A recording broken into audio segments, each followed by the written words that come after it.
안녕하세요. 경매상관 박영춘입니다.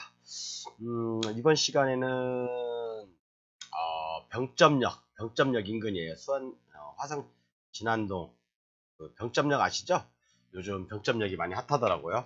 근데 이게 보니까 다가구 주택이 경매로 나왔어요.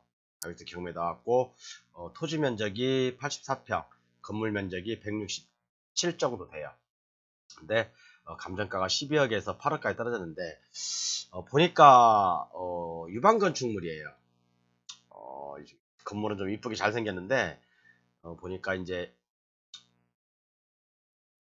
1층에 주택, 2층도 7가구, 3층도 7가구, 그다음에 4층도 6가구, 그다음에 옥탑까지 있더라고 보니까요. 옥탑 다가구 주택 하나. 그러면 20가구, 21가구, 22가구네 합이. 22가구인데 건축물 대장상에 보니까 1층에는 이제 1종 근린으로 돼 있죠. 이제 일단 유반이 하나죠. 그 다음에 공부상 4가구인데 여기 7가구 3개. 여기도 4가구인데 7가구 3가구 더 유반됐죠. 공부상 3가구인데 6가구 3가구 유반됐고 옥탑은 없었는데 옥탑도 하나 있고. 그러면 몇 개죠? 9개, 10개, 11가구. 11가구가 유반이네요. 그러면 과연 이걸 낙찰을 받아야 될지 어떠야 될지 고민 많이 되시죠, 여러분.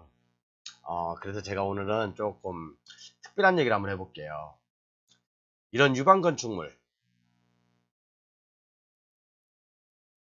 건축물을 양성화하는 방법은 있어요. 유반 건축물을 양성화하는 방법은 있거든요. 근데 굉장히 조금 어려워요. 어렵고 좀 배보다 배꼽이 더 클 수도 있어요. 그리고 유반 건축물이라 하더라도 예를 들어서 제가 살고 있는 정왕동은 대부분 다 여기도 가구수 유반이거든요. 그런데 여기는 이미 다 양성화가 돼 있어요. 양성화가 되었기 때문에 별다른 문제가 없어요. 매매라든가 경매라든가 뭐 그런 것들은 별다른 문제가 없지만 양성화가 안 된 지역이 있을 수가 있어요. 특히나 여기 이제 그 병점역 같은 경우 이런 경우는 아마 양성화가 안 됐을 거예요. 그래서 건축물 대장을 띄워보면 위반 건축물이라고 나와 있어요. 위반 건축물이라고. 양성화할 수 있는 방법은 좀 몇 가지가 있긴 한데 첫 번째 방법은 이제 추인이라는 제도가 있어요.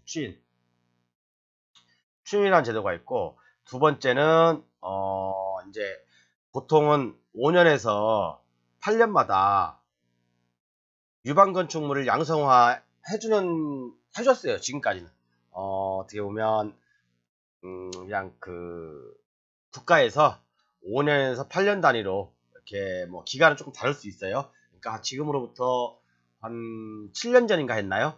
7년 전에 거의 다 양성화를 해줬어요. 그런데 여기에도 조건이 있어요. 그러니까 추인이라는 제도는 뭐냐면 제가 이제 짧은 시간에 다 설명을 못 드리니까 여러분들이 한번 인터넷 찾아보세요. 인터넷 찾아보시면 추인이라는 제도가 있는데 요것은 이제 건축법의 이제 규정이 어느 정도 맞아야 돼요. 추인 당시에. 그리고 1회 이상 이행 강제금을 납부를 해야지 양성화를 시킬 수가 있어요. 양성화를 시킬 수가 있어요. 그런데 요거 이제 그 양성화 기간이 있거든요. 이제 보통 우리 국가에서 지어보겠습니다. 여기를 지어볼까? 이런 이제 양성화를 해야 되는데 우리가 이런 양성화를 하는 기간은 보통 해주는 기간은 보통 5년에서 8년 단위로 한 번씩 해주는데 모든 건축물을 다 양성화 시켜주는 건 아니에요. 모든 건축물을 다 양성화 시켜주는 건 아니고 조건이 있어요. 조건이. 조건이 세 가지가 있는데 예를 들어서 다세대 같은 경우는 85제곱미터 이하. 그 다음에 단독주택 같은 경우는 165인가? 165제곱미터 이하. 그 다음에 다가구주택. 지금 이런 것처럼 다가구주택은요. 다가구주택은 330제곱미터 이하. 그러니까 건축 면적이에요. 건축 면적이 이 이하여야지만이 양성화를 시켜줘요. 이 이상은 양성화를 안 시켜줍니다.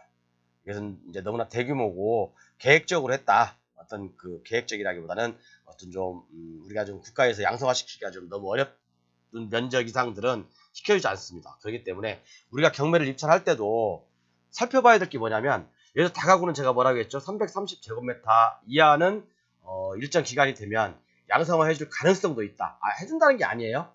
제가 양성화하는 방법은 몇 가지가 있다고 했죠. 첫 번째, 추인이라는 제도가 있고 두 번째, 5에서 8년 단위로 국가에서 5에서 8년 단위로 국가에서 양성화를 하는 기간이 있어요. 이 기간 동안에 조건에 맞으면 신청을 하면 양성화가 돼요. 양성화 시켜줍니다. 그러면 그 다음부터는 이제 이행강제금이라든가 그런 걸 안 내도 되죠. 그죠? 그런데 이제 여기 보시면 그래서 그 양성화하는 면적이 있으니까 이제 우리가 이제 지금 여기 병점역에 있는 이 건물 같은 경우는 건물 면적이 554제곱미터잖아요. 554제곱미터니까 다가구지죠, 다가구. 다가구는 제가 아까 몇 제곱미터라고 했죠? 330제곱미터 이하죠. 이하는 양성화 시킬 가능성이, 양성화 해준다는 게 아니라 양성화 시킬 가능성이 있어요. 보통은 실태조사를 통해서 5에서 8년 단위로 8년 단위의 어떤 기간 안에 이런 기간 안에 한 번씩 이렇게 해준다. 또 5년에서 8년 정도 이렇게. 그런데 지금 제가 볼 때는 한 7년 전에 한번 양성화를 시켜준 적이 있어요. 전국적으로 이렇게 일정 요건이 되는 것들, 단독주택 같은 경우는 165, 다세대 같은 경우는 뭐 이런 뭐 80 몇 그런 거 있죠. 그런 요건에 맞으면 다 양성화 시켜줬습니다. 그런데 이런 물건을 우리가 좀 경매를 받아도 조심해야 될 부분이 뭐냐면 554제곱미터니까 양성화될 가능성은 조금 많이 희박하다라는 것도 한번 생각해 볼 필요가 있겠죠. 그죠? 만약에 이게 뭐 330제곱미터 이하다 그러면 뭐 낙찰 받고 이제 뭐 제가 봤을 때는 올해나 내년 정도에 양성화 기간이 또 있을 거예요. 7년 전에 했으니까 지금 거의 8년 돼가니까 양성화를 지금 하는 기간이 거의 다가온 것 같거든요. 그렇기 때문에 이렇게 만약에 330제곱미터라고 한다면 저는 낙찰받아도 문제가 없다라고 생각해요. 만약에 일반 건축물이 아니라고 한다면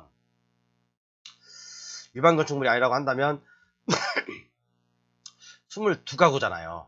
그럼 이 근처에 뭐 시세가 어떤지는 모르겠지만 뭐 월세 30만 원씩만 받아도 한 700만 원 정도 되겠네요. 그죠? 그러면 보통 뭐 700만 원만 나와도 매매가는 한 14억 정도 그 정도 예상하시면 될 것 같아요. 그래서 특별히 이런 문제들은 낙찰을 받을 때 우리가 면적도 건물 전체 면적도 따져봐야 된다. 그리고 다가구 주택이 유반이라고 한다면 지금 이제 양성화 기간이 거의 다가왔거든요. 제가 봤을 때는 올해나 내년 정도에 양성화를 시켜줄 것 같아요. 일정 요건이 맞는다면 특히 다가구는 330제곱미터 이하는 그런 조건이 있습니다. 아니면 또 추인이라는 제도를 활용해서 여러분들이 한번 검색을 해서 가능하면 하시면 좋고요. 근데 이렇게 일반 건축물로 등재된 것들은요. 1년에 보통 1회 또는 2회까지 이행 강제금이 부과되잖아요. 그러니까 상당히 많은 뭐 금액이 공시지가 곱하기 면적대로 나오니까 굉장히 큰 금액이 있을 수 있어요. 그래서 이런 걸 잘못 낙찰받았다가는 배보다는 배꼽이 더 클 수 있으니까 한번 좀 조심해서 보시고요. 특별히 문제는 없어요. 뭐 이제 이런 것들은 이런 분들은 이제 다 뭐 대항력은 없으니까 그래도 최우선 변제금은 받을 수 있겠죠. 거기다가 이제 플러스 여기 이제 그 저당권자하고 배당이 되면 배당이 종결되는 거고요. 보니까 근저당이 2009년에 들어왔네요. 이 이후로는 다 소멸이기 때문에 특별히 문제는 없고 단지 이제 그 배당금에 있어서 그 최우선 변제 확인하시고 그 다음에 저당권자가 가져갈 금액, 최우선 변제권자들이 가져갈 금액 확인하시면 될 것 같아요. 그래서 이런 유방 건축물, 물론 이건 건축물 대장 볼까?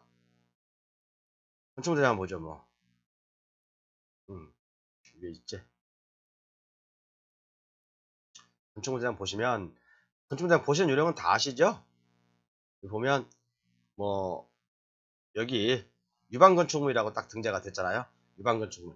근데 유방건축물도 양성화할 수 있는 방법이 있다. 첫 번째, 추인이라는 제도를 통해서. 두 번째, 양성화 기간 동안에 양성할 수 있는 방법이 있지만 양성화할 수 있는 면적에 제한이 있다. 단독, 다가구, 그다음에 다세대 면적 제한이 있으니까 요거 확인해서 하시고 조만간에 한번 제가 볼 때는 양성화 기간을 지금 뭐 거의 도래한 것 같아요. 그래서 한번 이런 물건들은 좀 양성화 면적을 오버했기 때문에 낙찰받는데 조금 신중하셔야 될 것 같습니다. 감사합니다.